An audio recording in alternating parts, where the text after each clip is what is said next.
is just a tank. And he just brings it. So without further ado, the man himself, let's bring in Pat Casey. What's going on, man? Oh, hey, how's it going? The screen's a little messed up. Can you Doing. see me? I can see you. I can Good? see you. How's things going? Okay. Good. Everything's good. I'm excited to be here. Excited to fight for Cage Titans for the first time. I'm just ready to put on a good show.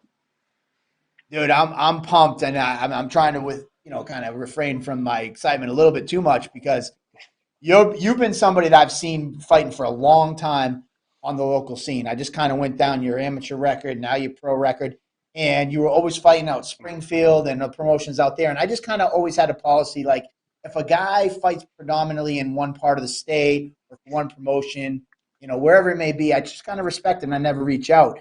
But when your names come to me the last few times, because some of those promotions aren't active anymore out in the western part of the state, I was excited to just get you in the mix and start throwing you in because you're a guy who just brings it each and every time. What do you attribute your fighting style? Like your must see TV, if there, I would say.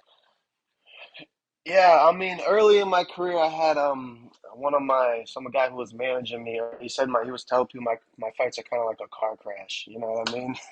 So, very aggressive, fast pace. I always bring the fight, even when I feel I'm pacing myself. Sometimes I look back and I'm like, I was throwing a shit ton of punches. So I always fight aggressive. I always, push the pace.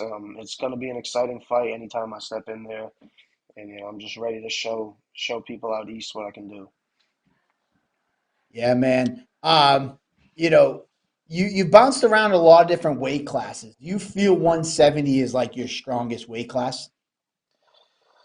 I mean, I feel strong in any weight class I fight in, but in terms of my body type and making the weight, 70 is probably the best for me. It's not very hard for me to make 70. 85, I'm a little undersized on the shorter side. 55 is very brutal. It's very tough to make 55. I like the challenge, and I was trying different weights, especially as an amateur. I was getting a lot of belts, so I was trying to win like three belts. That's originally why I wanted to fight three because I was trying to win three belts. So, but 70 is probably the most natural for my body, where I feel physically I feel the best. Yeah. And am I mistaken? Are you a gym teacher? Is that correct? No, I am a teacher. I work with students with autism, special needs students. So I'm a Okay. teacher I in knew high you school. I taught or work did with, something. yeah, yeah. I Yeah. work with it's a program called the Links program. It's students with autism. And so, what do you do? Just like everyday classes, or what is that all about? I like the show to kind of like Um, get some insight outside of fighting, so that's why I'm asking. yeah, yeah, no, it's regular school, regular high school. We have kids of all various levels of the spectrum. So some kids, take kind of regular ed classes and they just need a little assistance. There's some kids I'm with all day, so it's just regular academic, normal subjects anyone would take. It's just, they need a little more help. So that's what I do with them. Nice. How is it with your fight career going to school? Is it a big deal? Like all the kids know, and do they talk to you about it? We just had Jake Kasky on, he's a high school wrestling coach. We've had a couple other fighters who are teachers. Is definitely must be a topic of conversation. Yeah, definitely. Most of the kids know. I mean, I teach in the high school I went to as well, so I'm very well known in Springfield. All the kids know, my students, just the regular students around the building. I used to work out a little with the wrestling team as well, so a lot of the kids follow my career. They always come up to me and ask when I'm fighting, so I get a lot of support from the students and the staff at the school. Nice. They're all part of the jungle. Yes, good. You did your homework. Yes, they are all part of the jungle. That's right. There you go. So, speaking of which, before we jump into the fight with Marty Davis, I gotta ask. You took a bare knuckle fight back in March. What was that experience like? Obviously, we can talk about the two moves you threw in there, but what was the experience like of doing bare knuckle? It was a wild experience.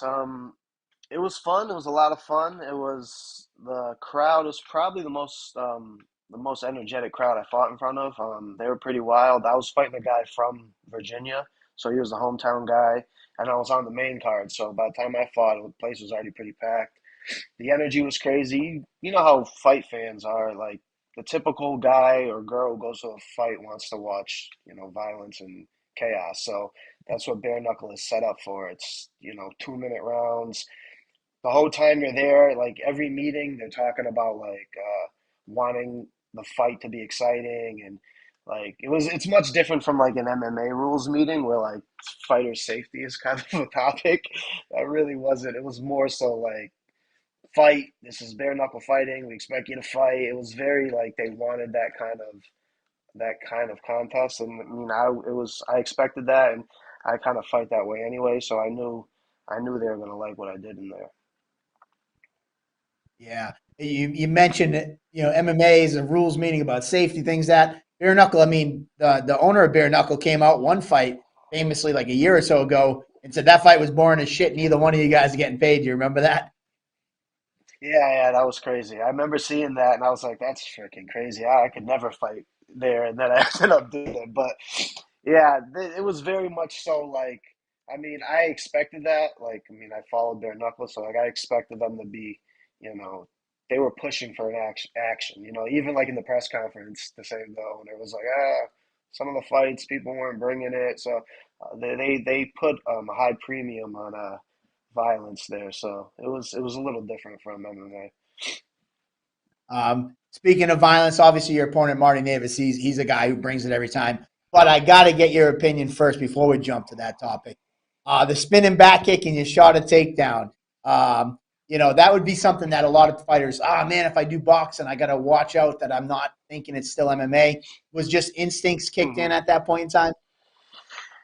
Yeah, it was instincts. It was 100% not like I didn't consciously think I'm gonna be an asshole and break the rules and kick him. He hit me with a big right hand that dropped me, and I got up. I would say I still wanted to fight, but I was still a little dazed and like it was just muscle memory kicked in. I didn't like think, I didn't even realize I did it at first till after they told me in the locker room. So I was a little dazed still, and my body just reacted and did, what I know how to do, what I've been doing for years, and it wasn't like an intentional dirty move, but it is what it is. It was a good looking kick, I got to tell you, man.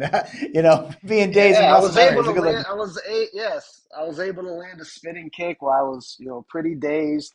They weren't really upset about it, to be honest. After they were already trying to get me back to fight again, so whatever. I think I All landed the right, there we first go. ever spinning back kick in bare knuckle. I'm pretty sure that was the first ever spinning back kick landed in bare knuckle. So I made history in my one fight for them. So I can say that. Boom. Well, we're looking to have you make history in the Cage Titans cage on May 27th. Marty Navis, tell me a little bit about what you know about Marty and his fighting style and what you're looking forward to in this matchup. From what I've seen, he's been around for a while. He's definitely an aggressive. He's an aggressive, come forward kind of fighter. He mixes it up well. He, mixes in takedowns or the striking, but he's definitely aggressive and comes forward. So, for the fans' standpoint, I understand why you're excited about it. Both of our styles are kind of aggressive. We both bring it from the opening bell, so there's a very good chance this is going to be an exciting, high-paced fight. So I'm looking forward to that. I mean, typically I fight. Most people I fight are more so like on the back foot. They don't want to engage with me first. So I'm interested to see how he's going to come out. Knowing my reputation as someone who starts fast and hits hard, and he kind of starts fast too. So it'll be interesting to see if either one of us change that strategy or we just meet fire with fire. Yeah, you mentioned that your old manager said you fight like a car crash. That's kind of I'm going to say a technical car crash on May 27th because Yeah. you guys I don't know if you got to hear a little bit of when I was speaking with Marty, but like when we announced this fight, we asked like, what are some words that come to mind? And when you think of Marty Navis, what are some words that come to mind with Pat Casey? And if I told you the words but didn't tell you who I was talking about, it would apply to both of you. people say fast pace, high energy, coming for the finish. They're just a beast in there. Like all those words, it could apply to either one of you guys. What What do you think the difference is though between you two? He said that he thinks he's a little bit more technical. What would you say the difference is between the two of you guys? I think I'm a much better athlete. I think I'm faster, stronger, a little more coordinated with my feet. So yeah, I think I'm a better athlete than him. We both fight, kind of aggressive style, but I definitely think I'm the attributes of athleticism. I think I'm definitely a good, better athlete than him. Not. So I didn't get a chance to ask him this because honestly, it slipped my mind. Um, he fought in his last fight a teammate or somebody that you trained with in the past. I'm not sure exactly how much you guys train together still, but Sage Felipe. Hmm. What did you see anything in that fight against Sage, seeing that he was a training partner of yours, that you're going to look to utilize in your matchup? Yeah, I definitely watched that match closely. I've trained with Sage. I mean, I don't train with him on the daily, but I have trained with him over the years, plenty of times. I mean, Sage was having success in that fight. It was a close fight. I think Sage started a little slow, which he tends to do sometimes. So I think Marty was able to kind of get the jump on him on the cards early on. I'm pretty sure in the first round he took him down a few times. So I think that may have been a big difference in the fight. So I mean, I think if Sage would have started a little quicker, I mean, he could have. I mean, it was a split decision, I believe. I think maybe he could have possibly won it on the cards if he started a little faster in the first round. That's not going to be a problem with me. I never have a problem starting fast. So, he's gonna have to be sharp for 15 minutes, to get a win over me. You mentioned starting fast, just kind of going through your record. It's like, I don't, the last time you were a decision in 2020, you went to a split decision. Before that, back early in your pro career, like you definitely, you come to finish the fight. There's no arguing about that. Um, I got to ask you about your little nephew. Is Brett your nephew or brother? He's my cousin, my younger Cousin, cousin. okay, cousin. He's very vocal, and hopefully he's watching. I got to give him a shout out. He was in my DMs, being like, "Pat Casey, the Casey's, we're gonna fuck everybody up." He's a very vocal guy, and I love him for it. What's it like bringing him along now, early in his career? Is it fun for you to have another family member to kind of follow in your footsteps? Yeah, yeah, definitely. I mean, he's been around since I started. He's always been in the gym with me. He's definitely a character. He's great energy to have around. He's always That's how he is all the time, talking shit and just over the top craziness. That's how he is all the time. So he's definitely a good guy to have around because of his energy. I'm happy he finally stepped in there and fought a few times, and hopefully he gets back in there and does it again soon. There you go. It's funny, Jason Franklin. I have a good relationship with Jason Franklin. He says that he's like, me and him were talking about him one day. I'm like, dude, this kid just blows my DMs up all the time. He's like, he's like that every damn day. He is on a level 100. Oh And you're right. yeah, He's good all the energy. time. Yeah, yeah, all the time he's like that. Well, before we let you go, obviously your first time fighting at Cage Titans. Give the Cage Titans fans your pitch on why they should come see you take on Marty Navis. Well, just go through my resume, see my fights. Like Mike said, I don't think I've seen a second round in like 3 years. So I'm coming out fast, like always. Whether it lasts a minute or 15 minutes, it's going to be action packed from start to finish. I fought, promotions all over the place. I fought people all over the country. I'm prepared. I'm ready to go. I'm gonna bring a violent fight, and my opponent is probably gonna look to do the same thing. So it's gonna be a can't miss fight. Nice. Well, Pat, thank you for taking some time out today. I cannot wait to meet you in a few short weeks. Any last shout outs to the jungle or any sponsors or anything like that? And always thank you to the jungle. Hopefully, you guys can send me some tickets soon, and I can get some tickets, and we can bring some of Western Mass out to Eastern Mass. I heard it's beautiful out there in Plymouth. I might stay the whole weekend. So hopefully we get a lot of people out there from the jungle, and shout out to all my teammates, everyone here in Springfield, the Western Mass area. Hope everyone shows up, and we make our presence heard down there. There you go. You gave your pitch to the Cage Titans fans. I'm going to give my pitch to the jungle.